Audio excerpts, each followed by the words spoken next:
साग्रजातं सहगणा रघुनाथान्वितं तं सजीवं साद्वैतं सावधूतं हरिजनसहितं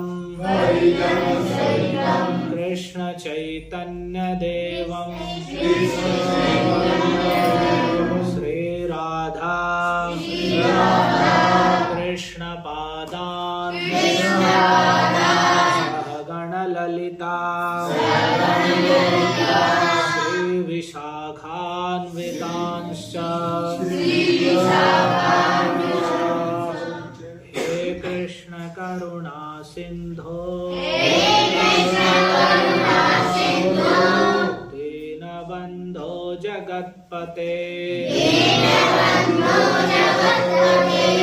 गोपेश गोपिकान्त राधाकान्त नमोऽस्तुते तप्त काञ्चन गौराङ्गी राधे वृन्दावनेश्वरी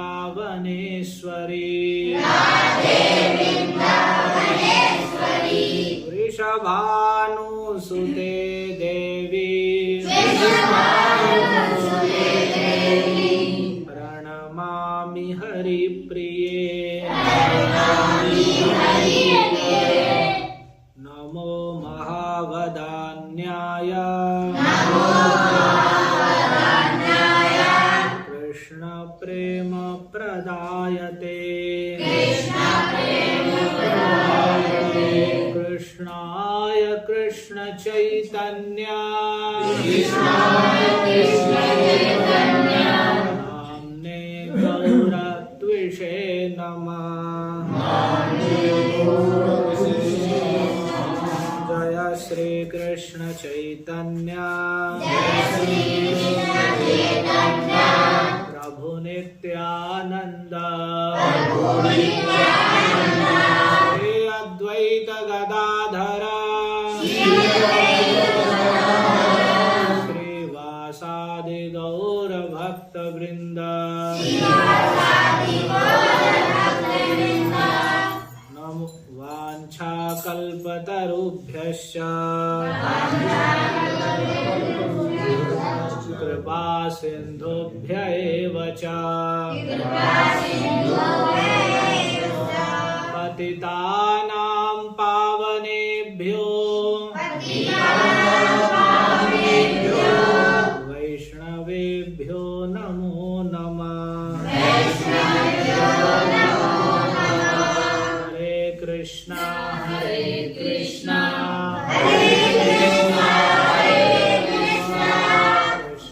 कृष्णा हरे हरे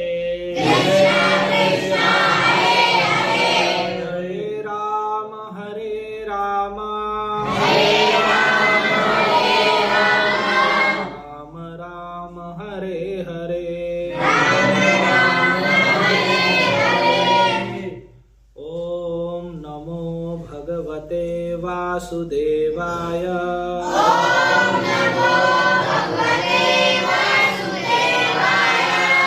ओम नमो भगवते वासुदेवाय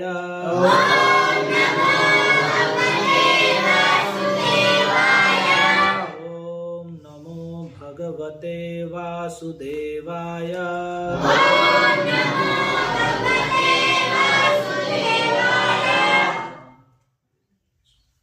कृष्णा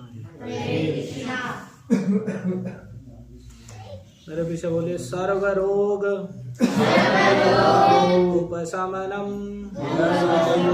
सर्व उपद्रव नाशनम शांतिदम सर्व अरिष्टानां हरेर नामानुकीर्तनम हरेर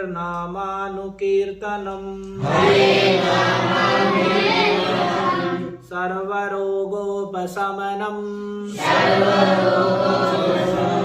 सर्वोपद्रवनाशनम् शान्तिदं सर्वारिष्टानां हरेर्नामानुकीर्तनम्। हरे कृष्णा।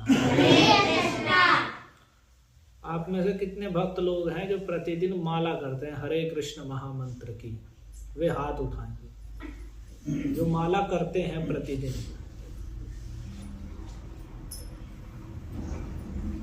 चले नीचे करिए। तो जो लोग माला नहीं करते और कितने ऐसे हैं जो पिछले कई रविवार से आ रहे हैं, कीर्तन में आ रहे हैं और माला नहीं करते, मतलब आ रहे हैं रविवार से आ रहे हैं, सब नहीं, जो जो नहीं माला नहीं करते उनमें से हाथ उठाना है। जो आ रहे हैं पर माला नहीं करते। तो जैसा आप सुन रहे हैं यहाँ सभी भक्त लोग सुन रहे हैं जो माला करते हैं। अभी तो उनमें कितने हैं, कौन कितनी करता है, 1 करता है, 2 करता है, कोई 4, 5, 10 और कुछ जो 16 करते हैं। तो आप सभी सुन ही रहे हैं हर बार आके। तो जो हम सुन रहे हैं उसका लाभ क्या है यदि हम उसे जीवन में उसे ग्रहण नहीं कर रहे हैं, जो माला नहीं कर रहे हैं। मतलब हम सुन रहे हैं, कथा सुन रहे हैं, सुनने आना भी अपने आप में बड़ी बात है, क्योंकि आगे हम कुछ कीर्तन करेंगे, कुछ भगवान के विषय में सुनेंगे, वो भी बड़ी उत्तम बात है।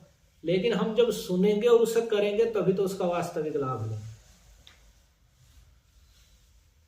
और कोई इतना कठिन कार्य नहीं है, ऐसा नहीं है कि बहुत बड़ा व्रत बता दिया है, बड़ी तपस्या हो जाएगी, शरीर सूख जाएगा, या बड़ा पैसे का कार्य है, बहुत पैसा लग जाएगा, इतना धन का अभाव है, हम ऐसा नहीं कर सकते।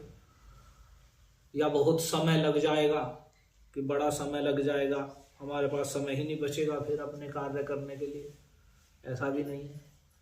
तो फिर हम क्यों नहीं माला करते हैं? ये प्रश्न आपको अपने आप से ही पूछना चाहिए।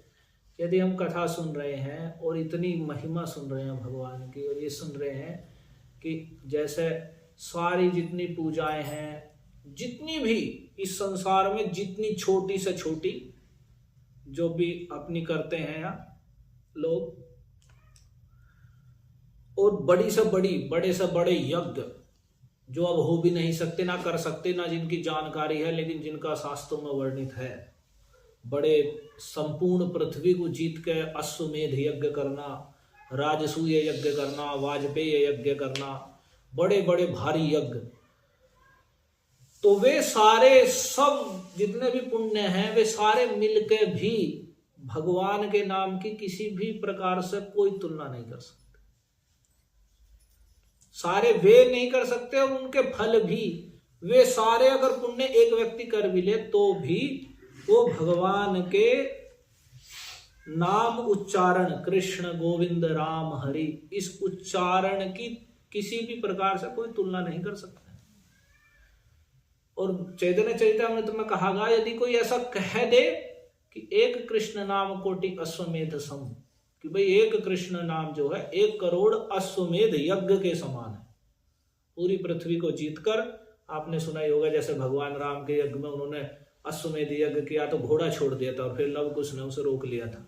तो उस पर लिखा रहता है ताकि जो अधीनता नहीं स्वीकार करता वो इसे रोक ले। फिर उसके साथ युद्ध होता था, तो पूरी पृथ्वी के सभी को जीत लिया हो जिसने, फिर वो उस यज्ञ करने का अधिकारी हो, फिर वो यज्ञ करेगा और तब जाकर उस यज्ञ का फल प्राप्त होगा। ऐसे जो 100 अश्वमेध यज्ञ कर लेता है तो वो इंद्र के पद का अधिकारी होता है।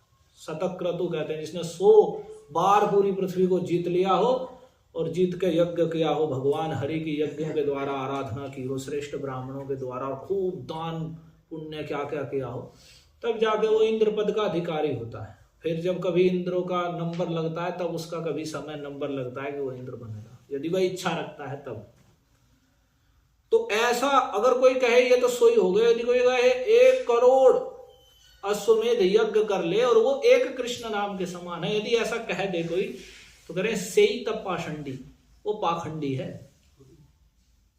दंडे तारे यम, यमराज उसे दंडित करते हैं कि तूने ऐसा कैसे कह दिया कि भगवान का जो नाम है वो 1 करोड़ अश्वमेध यज्ञ के समान है। 1 करोड़ का अनंत अश्वमेध, अनंत दान, जप, तप, होम, पुण्य आदि मिलकर भी एक कृष्ण नाम के बराबर नहीं कर सकते। इसलिए कहा विष्णुरैकम नामापि सर्व वेदाधिकम मतम, पद्म पुराण में कहे कि विष्णु का एक एक नाम, विष्णु, गोविंद, माधव, हरि, नारायण, राम, जनार्दन, एक एक नाम सारे वेदों से बढ़कर है। संपूर्ण वेद पाठ करे कोई और एक व्यक्ति हरे कृष्ण जपे तो संपूर्ण वेद पाठ करने वाला भी एक बार के हरे कृष्ण की बराबरी नहीं कर सकता, उससे श्रेष्ठ है।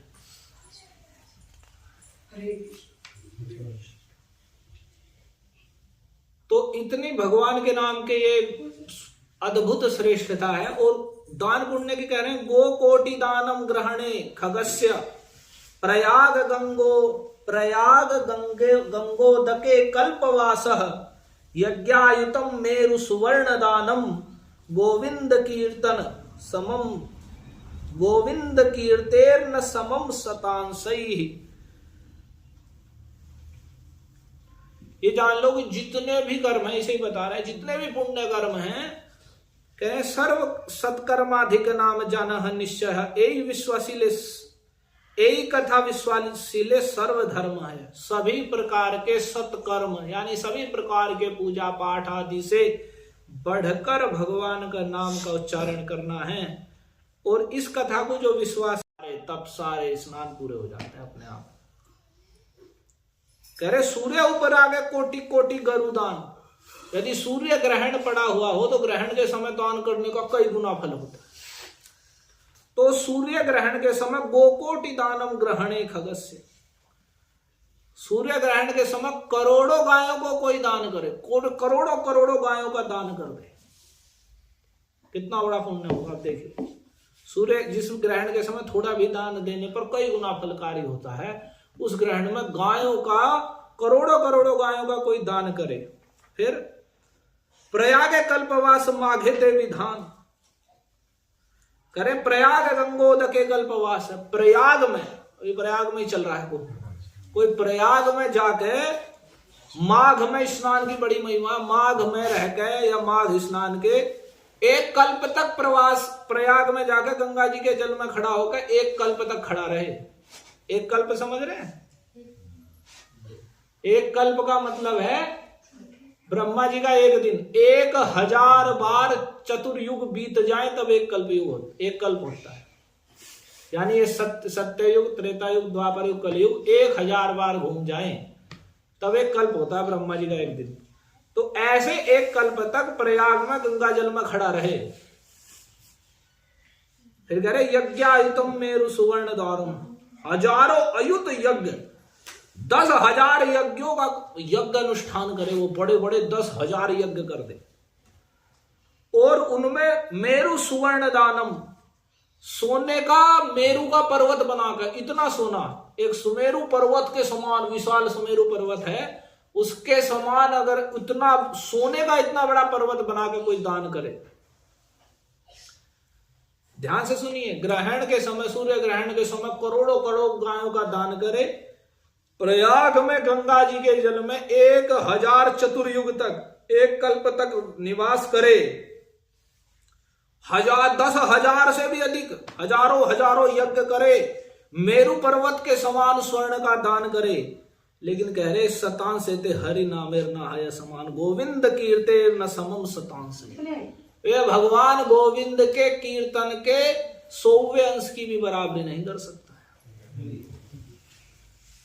लघु भागवतामृत, गोविंद कीर्तेर न समम शतांशे, यह हृदय में विचार करने की बात है। जो माला कर रहे हैं उन्हें भी कि कितने हल्के में ले रहे हैं, सोच रहे हैं बड़ी छोटी चीज है, बोलो 1 आधी कम कर लो, ज्यादा कर लो, या चलो जैसे भी उपेक्षा पूर्वक जैसा मन करा कर लो, कभी कर लो ना करो। और जो नहीं कर रहे वे तो उसे सोचिए कि इसे पुनः विचार करिए कि एक, अगर आप 1 व्यक्ति, 2 व्यक्ति हैं, ऐसा रखिए 2 व्यक्ति हैं, एक व्यक्ति ने करोड़ों करोड़ों गायें सूर्य के ग्रहण के समय दान दी, और प्रयाग में जाकर गंगा जी के जल में खड़ा होकर उन्होंने कल्प भर तक वास करा और हजारों हजारों यज्ञ करे और मेरु पर्वत के समान सोना दान कर दिया। एक वो व्यक्ति है। एक व्यक्ति है जो भगवान गोविंद का कीर्तन कर रहा है, हरे कृष्ण महामंत्र का जप कर रहा है। और वे दो व्यक्ति हैं, तो उनमें कह रहे हैं कि वो जिसने इतना कार्य करा, जो सब कर लिया उसने, वो भगवान गोविंद के कीर्ति करने वाले का जो 100वां अंश होगा ना, उसकी भी बराबरी नहीं कर सकता। यानी जो हरे कृष्ण महामंत्र का जप कर रहा है वो श्रेष्ठ है, वो नहीं जिसने इतने भी कर लिया। तो आप समझ सकते हैं कितनी महत्वपूर्ण चीज आपको ये प्राप्त हो रही है और हम इसकी कितनी उपेक्षा कर रहे हैं। और फिर जो जो लाभों के लिए या हम संसार में परेशान रहते हैं, तो हम सोचते हैं कि हम जो जानते हैं या हम किसी से सुनेंगे वे तुच्छ तुच्छ कर्म से और उनसे हमें शांति हो जाएगी। नहीं होगी, उनसे बिल्कुल भी नहीं होगी। और वहीं भगवान के कीर्तन से जो आपने श्लोक उच्चारण किया, सर्व रोगोपशमनम, सारे रोगों का उपशमन करने वाला है। सर्वोपद्रव नाशनम, सारे उपद्रवों का, क्लेशों का नाश कर देने वाला है। शांतिदम सर्वारिष्टा नाम, जितने भी अरिष्ट अशुभ हैं या ग्रह नक्षत्र आदि जो विरुद्ध हैं, उनको सभी को शांत कर देने वाला है। हरेर नामानुकीर्तनम, भगवान हरि के नामों का अनुकीर्तन, संकीर्तन, इन सभी प्रकार के रोगों को उपशम कर देने वाला है, रोगों को नष्ट कर देने वाला है। यानी कर्मानुसार हमारे जीवन में भयानक भयानक रोग है, उन सबको समित कर देने वाला है, नष्ट कर देने वाला। सारे उपद्रव जो हमारे जीवन में या संसार में रहने के कारण, विशेषकर कलयुग में उपद्रव चारों ओर छाए रहते हैं, सारे उपद्रवों का नाश कर देने वाला है। सारे अशुभ अमंगल विपरीत ग्रह नक्षत्र आदि को शांत कर देने वाला है। शांतिदम, सारे अरिष्टों को शांति प्रदान करने वाला है। हरेर नामानुकीर्तनम, भगवान हरि के नाम का अनुकीर्तन, उच्चारण करना। हरे कृष्णा कृष्णा कृष्णा हरे हरे, हरे राम राम हरे हरे। तो हम पे भगवान की कितनी कृपा है कि हमें ये वस्तु लाभ हो रही है बिना किसी परिश्रम के, अपने घर बैठे, और हम उसे नहीं ग्रहण कर रहे। तो ये हमारी कितना बड़ा दुर्भाग्य है। हम कह रहे भगवान कृपा करें, तो और क्या कृपा करें भगवान? इससे बड़ी वे क्या कृपा कर सकते हैं? इसी देने के लिए, इसी बात को देने के लिए स्वयं कृष्ण, आपने भगवान जो पिछली बार होली पे कथा हुई थी, भगवान चैतन्य महाप्रभु की कथा आपको सुनाई हुई थी, जगाई मधाई का उद्धार, काजी का उद्धार। तो उसमें भगवान चैतन्य महाप्रभु के रूप में क्यों आए? तो उसमें इसलिए ही आए, अभी तो द्वापर युग गया ही है, 5000 वर्ष नहीं बीते हैं, और इसमें ही अभी इसके अंदर ही लगभग 500-550 वर्ष के बीच में ही भगवान चैतन्य महाप्रभु का अवतार है, 1486 सन में। तो इतनी जल्दी भगवान अवतार किस कारण से लिए? यही दीर्घ काल से जिस भक्ति को दान नहीं किया है, और जो कलयुग का युग धर्म है हरिनाम संकीर्तन, कि कलयुग में यही विधि है भगवान को प्रसन्न करने की, सहज सरल और सर्वश्रेष्ठ, इससे बढ़कर कुछ नहीं है। इसे प्रदान करने के लिए आए, स्वयं प्रचार किया, अपने भक्तों में, अपने पार्षदों में शक्ति संचार की, और बाद में भी अनेक आचार्य लोगों को प्रकट किया। श्रील प्रभुपाद जैसे आचार्य जिन्होंने इतने बूढ़ी अवस्था में उनमें शक्ति संचार किया, उन्होंने विदेशों में जाकर, जिन्होंने कभी कृष्ण राम गोविंद नाम भी नहीं सुना था, कुछ नहीं पता था, सदा मांस भक्षण नशा अवैध यौन संबंध जुआ दारू इसमें ही लिप्त है, उन सब लोगों को सुनाया। वे सब लोग आकर्षित हुए। आप आज भी जाकर वृंदावन में देखेंगे, विदेशों में देखेंगे, विदेशों में वे लोग जो कि ना वे हिंदू हैं, अनेक प्रकार के मत हैं, उन मतों में वे जन्मे हैं, वहां के वातावरण में है, वे सब तिलक लगा रखे हैं, धोती पहने हुए हैं। स्त्रियां हैं तो भारतीय वेशभूषा धारण किए हुए हैं, तिलक लगा के हैं, भगवत गीता हाथ में ले लेकर उसे वितरित कर रहे हैं, कीर्तन कर रहे हैं बाजारों में घूम घूम के। वे लोग इसका महत्व समझ सकते हैं, और हम सुन सुनकर भी वैसे गधे के गधे बने हुए हैं। हमारी मानसिकता वैसी है। हमारे क्या हो गया है, जो शहर के लोग हैं, जो प्राय वे तो उस आधुनिक जीवन से छक लिए हैं। तो इसलिए आप देखेंगे हरे कृष्णा वाले का जो हरे कृष्णा का प्रचार है वो शहरों में बहुत है, गाँव में बहुत कम है। और गाँव में क्या मानसिकता है, अरे सब ये लोगों में विशेषकर हिंदू समाज में बड़े अच्छे से प्रवेश करा दी गई, ठूस दी गई, ये तुम्हारी भजन भक्ति है, तिलक माला करना, ये सब वैसी मतलब फालतू के काम है। और माला करना और ये बना दिया कि माला कर रहा कोई बालक कोई कर रहा है या किसी कोई युवक है तो वो कर रहा है, कहा किस चीज में पढ़ रहा है, तो कुछ और काम कर, ये क्या है, ये तन्ने ठा लिए, ये तो सब इनके साधु महात्माओं के इनके काम है।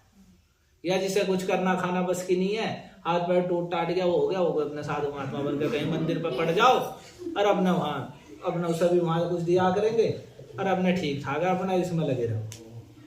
तो ये ऐसा फालतू का कार्य समझ लिया। तो ऐसी मतलब जिस चीज के प्रति आदर ही हमने खो दिया है।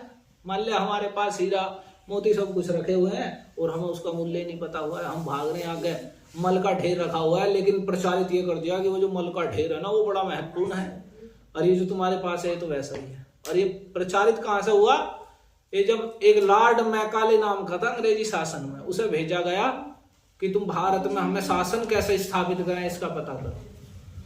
तो उसने 2 फरवरी 1835 में ब्रिटिश की संसद में जाके शब्द कहे, अंग्रेजों की संसद में इंग्लैंड में जाके, कि मैंने पूरे भारत का भ्रमण किया, संक्षेप में बता रहा हूं आपको, पूरे भारत का पूर्व पश्चिम उत्तर दक्षिण भ्रमण किया और मैंने एक भी व्यक्ति ऐसा नहीं देखा जो भिखारी हो चोर हो। मैंने इतने ऊंचे नैतिक आदर्श, इतना जीवन शैली, इतनी श्रेष्ठ जीवन शैली इस भारत में देखी। नैतिक आदर्श का मतलब जीवन जीने का जो हमारे आचार व्यवहार जो खत्म होते जा रहे हैं, बिल्कुल हो लिए हैं कि क्या माता पिता के प्रति पुत्र का क्या व्यवहार होना चाहिए, भाई बहन का क्या होना चाहिए, लोगों में आपस में क्या व्यवहार होने चाहिए, पिता पुत्र का, स्त्री पुरुष का, भाई बंधु का, इन सब के क्या क्या व्यवहार होने चाहिए, उन पर बड़ा ध्यान दिया जाता था पहले। किसको बोलना है, कौन किसे बोल सकता है, किसे नहीं कह सकता, किसके साथ घर परिवार में किससे किस प्रकार का उसका व्यवहार रहेगा, वो सब प्रचारित था। परंपरा से, कुल परंपरा से लोग उसे सीख लेते थे, ऐसे स्कूल में नहीं सिखाना पड़ता था। लेकिन उसने कहा ऐसे नैतिक आदर्श देखे, लोगों की जीवन शैली इतनी नीति परायण था कि लोग झूठे और की चोरी डकैती आदि कार्यों को गर्हित समझा जाएगा, जो उनकी जीवन शैली है उसे तो यहाँ बिल्कुल निकृष्ट समझा जाएगा, और अपनी सभ्यता में पूरा दृढ़ विश्वास। तो उसने कहा कि मैं नहीं विश्वास करता कि हम इस देश को जीत पाएंगे जब तक कि हम इस देश की जो इनकी आध्यात्मिक शिक्षा है, ये जो शास्त्रों को अपने ग्रंथों को सुनते हैं, जो इनकी रीढ़ की हड्डी है, वो देखो उसने दिमाग लगा के समझ लिया कि ये सब आ कहां से रहा इनमें। तो लोग सुन रहे हैं, श्रेष्ठ ब्राह्मण थे, लोगों को धर्म कर्म ऐसे इतिहास जो शास्त्र में पुराणों में वर्णित है उन्हें सुनाते थे, लोग उन्हें उनसे प्रेरित होते थे, भाई ऐसा करना चाहिए, देखो भगवान राम ने ऐसा करा, सीता जी का ये आदर्श है, पहले ऐसे राजा हुए, उन्होंने ऐसे तपस्या करी, ऐसा उन्होंने हरिश्चंद्र ने सत्य पे ऐसा टिके रहे, ये सब बातें सुनते थे तो लोगों में उन्हें करने का उत्साह रहता।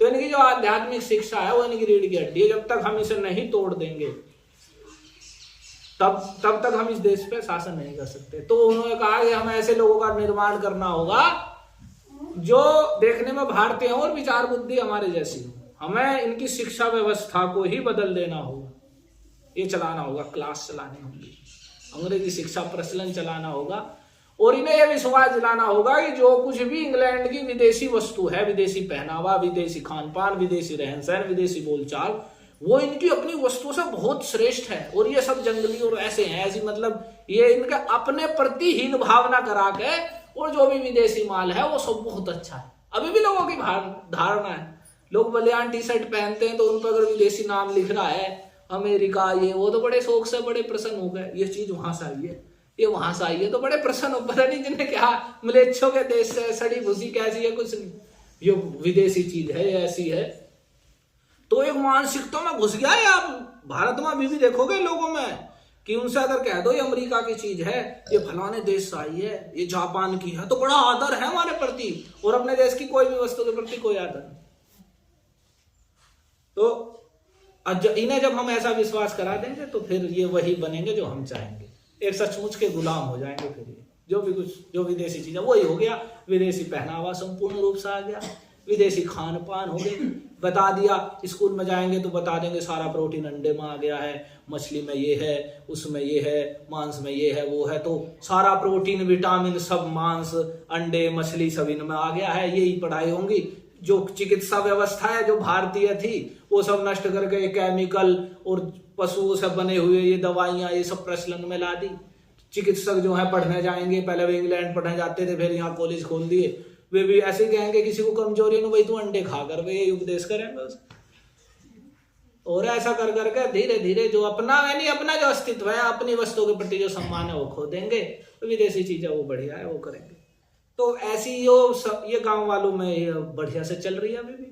तो सभी लोग सोच रहे हैं कि नहीं, अगर हम अपने बच्चे को, हम अपने लड़के लड़की ने यहाँ की भारतीय वेशभूषा या कुछ ये शिक्षा देंगे तो बैकवर्ड रह जाएंगे, हम तो पिछड़े हो जाएंगे, हम तो मॉडर्न रहेंगे बिल्कुल आधुनिक वेशभूषा, और बिल्कुल ऐसे अपने छोटे छोटे बच्चों को वही सिखाएंगे। यहाँ तक कि हिंदी में भी उन्हें नाम नहीं सिखाएंगे, कुत्ते को डॉग बताएंगे, बिल्ली को कैट बताएंगे, और क्या क्या मतलब ये चीज मतलब बिल्कुल 1 2 3 को 1 2 3 सिखाएंगे। आजकल बच्चों की ऐसी हालत है कि उनसे कहते 55 तो उन्हें 55 नहीं पता क्या चीज है, और बड़ा खुश है माता पिता भी कि वे सोच रहे हैं कि क्या वो घर आके नमस्ते भी नहीं करेगा, राम राम तो बोलेगा नहीं, वो गुड मॉर्निंग या कुछ ऐसी चीज कह देगा, तो पता नहीं ऐसा करने से क्या वो श्रेष्ठ हो गया, क्या उसमें सद्गुण आ जाएंगे।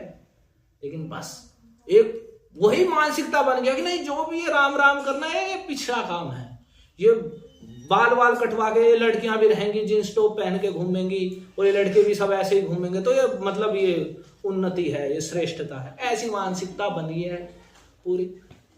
अभी देखो गांव में भी भक्तों को अगर कहते हैं धोती कुर्ता पहनना तो उन्हें वो होगी समस्या। लेकिन अगर जो, और ये जो बात है कुछ शहरों में जो मतलब पढ़े लिखे हैं, डॉक्टर हैं या बड़े कुछ कोई इंजीनियर है या कोई बड़ी पोस्ट पे मैनेजर है, क्या है, आप देखोगे जहाँ प्रचार है हरे कृष्णा का, इस्कॉन का प्रचार है, ये सब लोग जब मंदिर में आएंगे तो धोती कुर्ता में आएंगे, सब स्त्री आएंगी तो भारतीय वेशभूषा में आएंगे। लेकिन ये ऐसी मानसिकता बन गई है, तो इसी कारण से हम सब सोचते हैं कि अगर हम माला करेंगे, जो मान लिया युवक हैं लड़के लड़कियां वे सोचते हैं माला करेंगे तो हम भी बैकवर्ड ना हो जाएं कहीं, और घर वाले भी जो है उन्हें कहेंगे हाँ तू माला ले ली, तो माला करेगा तो माला करने लगोगा अभी से। तो ऐसी मानसिकता के कारण हम जो अपना परम कल्याण है उससे वंचित हो जाते हैं, और मिलता कुछ नहीं, उससे परिणाम में कुछ नहीं मिलता, केवल क्लेश और दुख मिलता। तो हमें ये बड़ी महत्वपूर्ण वस्तु मिली हुई है। अगर हम माला नहीं कर रहे हैं तो हम बड़े दुर्भागे हैं। यदि आप पे माला नहीं है तो मंदिर पे माला है, आप माला ले जाएं, प्रतिदिन माला करें, और अधिक से अधिक, कोई खर्चा नहीं इसमें। आप सोचो कितनी श्रेष्ठ बात है, ना कोई खर्चा है ना कोई परिश्रम है, एक पैसे का खर्चा नहीं, कुछ भी तो नहीं, किसी भी प्रकार का कोई वो तो नहीं। हम नियमित रूप से माला करें, अपने नियम बनाए, 2 माला से 4 माला से प्रारंभ करें, और ये ऐसी वस्तु है आप करने लगोगे तत्काल आपको अनुभव होगा। ये सब भोजन खाते ना, खाते खाते हमें तृप्तुष्टि पुष्टि क्षुदपायोनुघासम, ऐसा भागवत में बताया गया है। जैसे हम भोजन करते हैं हमें जो तुष्टि होती है, शरीर की पुष्टि होती है, और भूख दूर भागती रहती है। एक कोर जैसे हम खाते जाते हैं वैसे ही। तो वैसे ही जब जीव भगवान का भजन करने लगता है तो वैसे ही जो संसार क्लेश की ज्वाला से जल रहा है वो अपने आप शांत होती चली जाती है, उसके हृदय में प्रसन्नता चली जाती है, आने लगती है, और भगवान के विषय में बोध होने लगता है, समझ में आने लगता है भगवान क्या है। भगवान कोई संसार की वस्तु नहीं है कि हम बुद्धि से कल्पनाओं से समझ लेंगे। जब हम उन्हें भजेंगे अपनी कृपा से, तब भगवान हमें हमारे समझ में कुछ आ सकते हैं, अन्यथा कभी नहीं आएंगे, और हम ऐसे ही कुतर्क और व्यर्थ की वार्ता में अपने समय को व्यतीत करते रहेंगे। जो अभी युवक हैं वे देख सकते हैं कि जो पहले जिनकी आयु बीत चुकी है उनके पास कोई भी धन नहीं है, अगर उन्होंने पैसा भी इकट्ठा कर लिया उनके पास ना कोई सुख है, उनके ना हृदय में कोई शांति है, कुछ लाभ नहीं है। तो यदि हमें जीवन में प्रसन्न रहना है, आप देख रहे हैं सारे रोगों से दूर रहना है, सारे उपद्रवों से दूर रहना है, सारे अमंगल अशुभ से दूर रहना है, और सभी बड़े से बड़े पुण्य से भी बढ़कर महापुण्य करना है, तो हमें भगवान हरि के नाम का अनुकीर्तन करना चाहिए। और विशेष ये बड़ी महत्वपूर्ण चीज, आप इसे पुनः समझिए कि यदि करें एक नाम विष्णु का, एक नाम संपूर्ण वेद से अधिक है। करोड़ों गायों को स्वर्ण, करोड़ों गायों को सूर्य ग्रहण के समय दान करे कोई, एक कल्प तक, आप समझिए एक कल्प तक गंगा जल में खड़े रहने की कितनी बड़ी तपस्या होगी, लेकिन करे वो गोविंद कीर्तन के 100 अंश की भी बराबरी नहीं कर सकता। आप सोचो कितनी महत्वपूर्ण, यानी आप हरे कृष्ण कीर्तन यहां बैठ के हृदय से कर रहे हो, तो ये कितना कितना बड़ा कार्य कर रहे हो, हम सोच भी नहीं सकते हैं इस बात को। इतना बड़ा धन हमें भगवान श्री कृष्ण चैतन्य महाप्रभु ने, उनके प्रिय पार्षदों ने हमें प्रदान किया। हजारों यज्ञ करने, अब बताओ थोड़ा मोड़ा सोना दान की महत्व है, पर्वत बना के सुमेरु पर्वत जैसा स्वर्ण दान करने वाला भी सैकड़ों 100 अंश की भी बराबरी नहीं कर सकता गोविंद कीर्तन। तो हमें वो गोविंद संकीर्तन प्राप्त है, भगवान के मंदिर में श्री विग्रह राधा मदन मोहन जी के दर्शन। तो हमें सबको ये विशेष रूप से अपने घर में बच्चों को स्वयं प्रतिदिन घर में हम कीर्तन करना चाहिए। प्रतिदिन सुबह शाम या जब भी समय मिले तो बैठ के 10-15 मिनट कम से कम सुबह शाम तो नियम बना के भगवान के नाम का कीर्तन अवश्य ही करना चाहिए। प्रतिदिन माला पे जप करना चाहिए। कोई लाभ नहीं है यदि हम प्रवचन सुने, कोई विशेष क्या लाभ ले रहे हैं, इतना सुन और इतना परिश्रम हम भी कर रहे हैं, बता रहे हैं और कोई लाभ नहीं। तो जो भक्त माला कर रहे हैं वे उसमें प्रगति करें, बढ़ाएं, हल्के में ना लें, बड़ी महत्वपूर्ण चीज मिली है। और अभी तो समय कर सकते हो, आप ऐसा मत सोचो कि आने वाला जैसे हमारे जीवन बढ़ेगा तो समय कुछ अनुकूल होगा, कभी अनुकूलता नहीं आनी। आज अनुकूलता है तो है, नहीं तो कभी ऐसे दिन नहीं आने और अच्छे दिन आएंगे और फिर आप भजन करें, कभी नहीं आएंगे, सारा जीवन ऐसे बीत जाएगा। अभी जिसे जब समय मिल रहे हैं ना, जब जागो तब सवेरा, जब जग जा रहे हो तभी सवेरा है, सोए रहने पर कभी सवेरा नहीं होगा और रात ही रहेगी। तो प्रतिदिन हम माला करें, नियम बनाए, जो नहीं करते 2-4 माला से शुरू करें और एकादशी का व्रत का नियम बनाए। बच्चों को शुरू से ही सिखाना चाहिए माता पिता को कि एकादशी व्रत रखना है, घर में अन्न बनना ही नहीं है। तो ये संस्कार जब बालक में पड़ जाएंगे, शुरू से देखेंगे हमारे माता पिता घर में ही कीर्तन कर रहे हैं, भगवत गीता पढ़ रहे हैं, भागवत पढ़ रहे हैं, तो पूरा पूरा प्रभाव पड़ता है बालक पे, उसका पूरा उधर देख के ही। तो इसे जब हम अपने जीवन में अपनाएंगे तो हम देखेंगे कि तत्काल एक दिन एक माला करेंगे, हम देखेंगे कैसा हमारे हृदय में शांति और हमारा जो क्लेश से जो ताप जिसमें हम जल रहे हैं कैसे शांति होती जा रही। और ज्यों ज्यों हम भगवान के नाम को विश्वास पूर्वक, भार मान कर नहीं, विश्वास पूर्वक इस बात को पुनः पुनः हृदय में धारण करके कि कितनी बड़ी वस्तु मुझे प्राप्त है, और आप फिर समझ ही सकते हैं। फिर हरे कृष्ण महामंत्र जब कभी कोई फिर भागा फिरे इधर उधर शनि राहु पे, तो अब वो क्या समझो, क्या विश्वास है। यहाँ कह रहे कि अश्वमेध यज्ञ की कोई तुलना नहीं कर रहे, करोड़ों अश्वमेध यज्ञ कोई तुलना नहीं कर रहे, और हम सोच रहे हैं कि ये छोटे मोटे दाने चढ़ाकर हम जो है बड़ा काम कर दे रहे हैं। तो जो हरिनाम जप रहा है आप समझो वो बड़ा दुर्लभ व्यक्ति है। वासुदेव सर्वमिति स महात्मा सुदुर्लभ। भगवान कह रहे हैं अर्जुन जो ये जान गया है, मनुष्याणाम सहस्रेषु कश्चित् यतति सिद्धये, हजारों मनुष्य में कोई मुक्ति की ओर चलता है, यत्न करता है। ऐसे यत्न करने वालों में और जो सिद्ध हो चुके हैं उनमें कोई मुझे तत्व से जान पाता है। तो कह रहे वासुदेव सर्वमिति स महात्मा सुदुर्लभ। भगवान वासुदेव श्री कृष्ण ही सब कुछ हैं। जो ऐसा जान रहा है, हृदय में धारण करके कृष्ण भक्ति में रहते, करे ऐसा महात्मा सुदुर्लभ, अत्यंत दुर्लभ है। तो अत्यंत दुर्लभ वस्तु हमें सुलभ हुई है। हम फालतू में इधर उधर अज्ञानता को दूर करने के लिए कार्यक्रम है, हम इसका नियमित रूप से श्रवण करें, मोबाइल पर श्रवण करें, पुनः श्रवण करें, अपने घर भगवत गीता यथारूप रखें। जो पढ़ना जानते हैं उन्हें अवश्य ही पढ़ना चाहिए, कोई लाभ नहीं है पढ़ना सीखने का। जो मूर्ख अज्ञानी थे पहले, जो जिन्हें बूढ़े कह देते उनकी श्रद्धा रहती थी भगवान में, सुन कर कथाएं याद रखते थे, और अभी पढ़े लिखे हैं तो हम उसका कोई लाभ नहीं दे रहे हैं, कुछ नहीं पढ़ रहे हैं हम ग्रंथ। तो हमें उन्हें भगवत गीता को पढ़ना चाहिए, प्रतिदिन माला करना नियम से, और एकादशी का व्रत रखना, भगवान के दर्शन करना, घर में कीर्तन करना, आरती होती है प्रतिदिन, जो आ सकते हैं सुबह शाम आरती में आए। इस प्रकार से हम अपने जीवन को कृष्ण भावना भावित करें तो हमारे उपद्रव भी नष्ट होंगे, रोग भी नष्ट होंगे, सारे अशुभ भी दूर होंगे, और भगवान के चरण कमलों की प्राप्ति भी होगी, और हम वास्तविक सुख को लाभ करेंगे। जीवन में सुखी रहना है तो ये सब करना ही है, और जन्म जन्मांतर सदा के लिए भगवान के धाम को प्राप्त करना है तो भी भगवान का कीर्तन ही करना है। और ये सरल है, सुगम है, कोई भी कर सकता है। तो इसमें हमें अवश्य ही प्रगति करनी चाहिए। हरे कृष्णा कृष्णा कृष्णा हरे हरे, हरे राम राम राम हरे हरे। श्री हरिनाम संकीर्तन यज्ञ की जय, श्रील प्रभुपाद की जय। गौर हरि प्रेमानंद।